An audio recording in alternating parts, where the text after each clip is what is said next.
So I recently pulled the trigger on two of the Universal Audio amp modeling pedals. The Lion, which covers a few different Marshalls, and the Woodrow, which models the 1955 Fender Tweed. I have used plug-in amp emulations for a long time now during the mixing process, but I've been hesitant to get into hardware units because the improvements to emulation technology is easier to implement into plugins than it is to hardware. The downside to software plugins is that the larger, more accurate models have a significant impact on your CPU, and a few of my favorite plugins can't exactly be played in real time too easily, which is why it's best to just use them for mixing. Also, nothing can match the playability and creative flow that hardware offers. I do have a couple of nice recording amps here, but I'll admit that they can be cumbersome. So I'll comment at the end of the video as to whether or not the UA units help in that regard.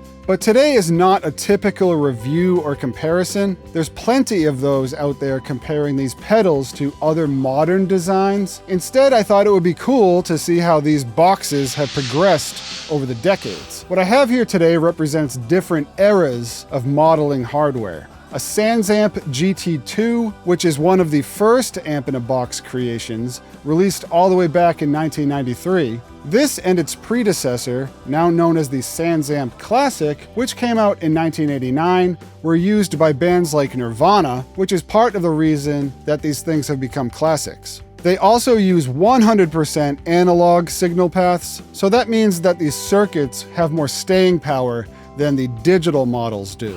I mean, you don't see an original Line 6 pod, which came out in 1998, or my next example here, the Johnson J Station, fetching inflated used market prices like you do an original SansAmp.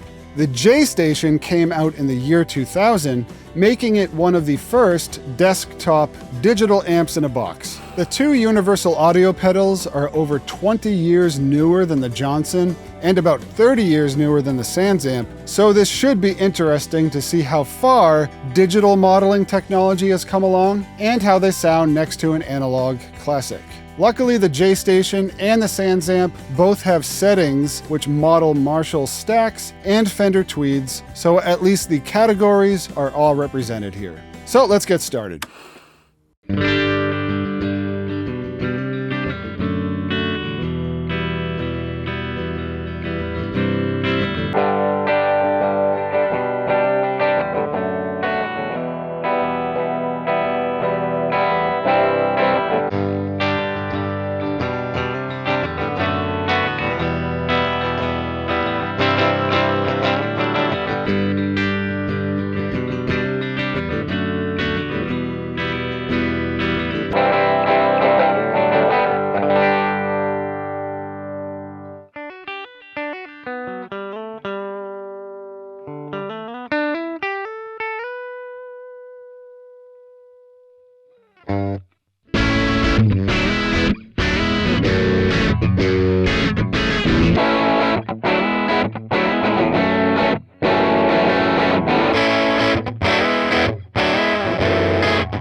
The Woodrow is just so much more enjoyable to play. So this by no means is a scientific test, but I am doing my best to try and keep the tones as neutral as possible. I'm setting up each pedal so that they're in a neutral position and not pushed or pulled too hard tonally in one direction or another. That being said, the differences are huge. Okay, let's move on to the Marshall settings on each pedal. So the SansAmp can sound kind of cheesy.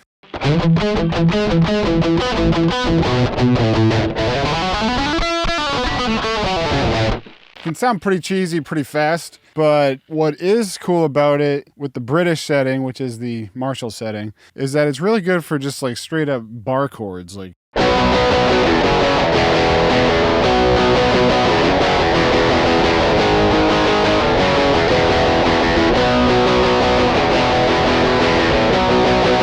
so, I mean, it's worth keeping around just for that.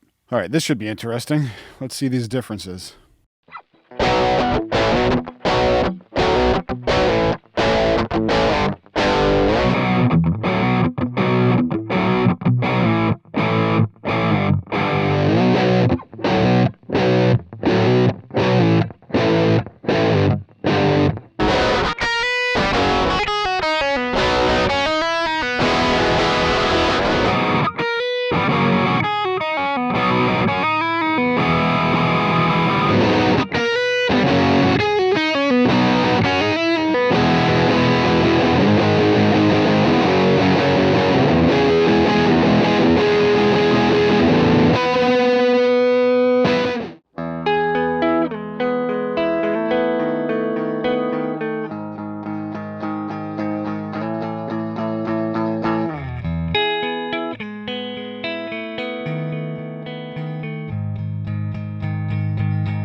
One thing I will say is that I love the touch responsiveness of the Lion. You can really clean it up nicely if you just graze it, like.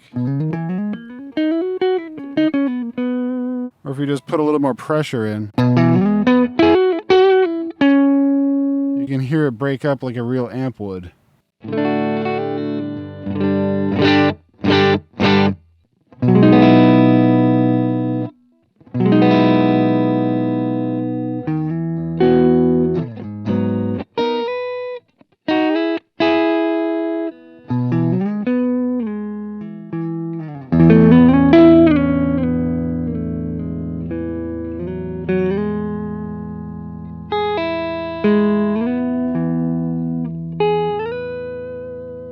Beautiful. This is my first time playing with this pedal, so it's going to take some getting used to. So I'm still learning the controls on the Lion, but I can tell that there's a lot of room in here for experimentation.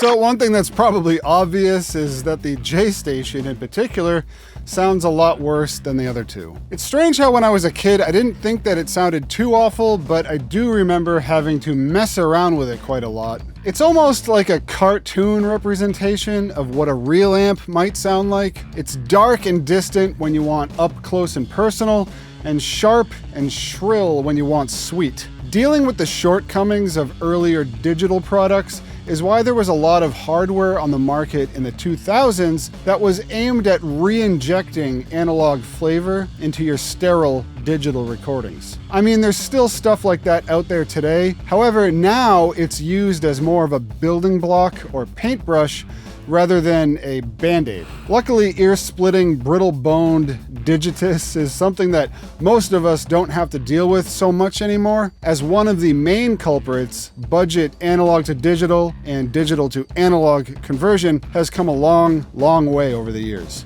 Building on this topic, the SansAmp represents the height of one era leading into another. Aside from the romantic aspect of using gear that famous musicians have used in the past, the craftsmanship and analog signal path of the SansAmp is why it's still used and appreciated today. There's an easy analogy here to the movie business. In the 80s and below, you had beautifully crafted costumes, masks, makeup. I don't really know the correct term for this, but that's one of the main reasons why you can still watch and appreciate those movies today. However, in the 90s, you had a lot of movies succumbing to the first generation of digital animations or CGI. Because for one reason or another, that was just the direction that everyone was going in, and there was some serious growing pains along the way. Looking back on it, it seems like a lot of movies got caught up in a fad and ultimately made an inferior product because of it. Take American Werewolf in London versus American Werewolf in Paris, for example.